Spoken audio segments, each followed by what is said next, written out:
So I think it's part of it is the macro environment, right? Like, so I'm looking for value.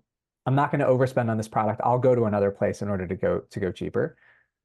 The other piece of it is products that people love. So I think grocery is another really good example of, and we've always known this about someone like Trader Joe's, where it's not the only grocery store you go to, but you go there consistently because you love certain products that only they have. And so this idea of specialization is really important. And we'll talk about this with another kind of trend to come. But this idea of understanding what brings people into stores really, really matters. And this idea of, I think we're coming towards a really important question for a lot of retailers, which is, do I want to specialize more? Or do I feel like I have more space to play where I can increase the basket size that people are getting within my four walls?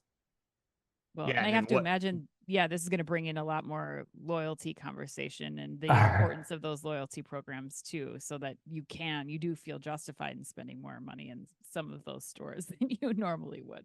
I couldn't agree more. And retail media too, especially, I imagine, because Ethan always likes to talk about that too. So I imagine that's got to be teed up here at some point. But Ethan, I want to ask you too, because on the right side of this graph, there is a little bit of an anomaly, and that's the home furnishings business. So the home furnishings business, is that picking up? Is there any other insights or nuggets you can give us on that one? So it's such a great question, and I'm actually going to use it as the swing into the next No way. slide. All right. See, I mean, folks, we have no idea. We have not seen this ahead of time. We have no idea this is coming. So that was this is perfect segue. years. This is Wow. years of working together. What do you need us for, Ethan? I know, we're Jesus. completely like, This is the push us to the magic. side. This is the magic that we create, my friends.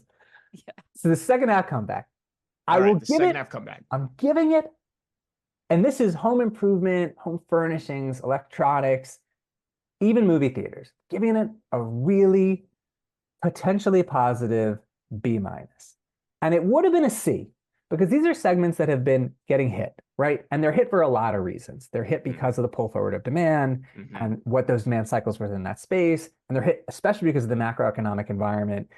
And this is a purchase where I can push off. But when you think about spaces like movie theaters, they're also hit for things that they can't control. So there just wasn't as much great content. You have the comp to last year. It's going to be a really difficult situation. Yet all three of these segments have done something really interesting, which is show progress throughout the year, right? So the movie theater space, obviously driven by that huge Inside Out launch, which drove like massive visitation across chains in mid-June.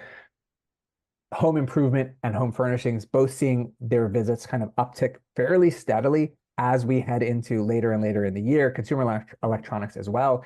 These are really positive signs. And I think they're almost more important than just what they mean for the sector itself. So obviously, if I'm working in one of those spaces, I'm feeling a great sign of relief that these visits are coming back.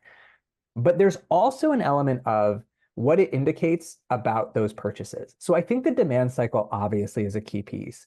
But I do think that something that doesn't get enough attention is not the demand cycle, but it's the fact that it's a purchase that I can push off.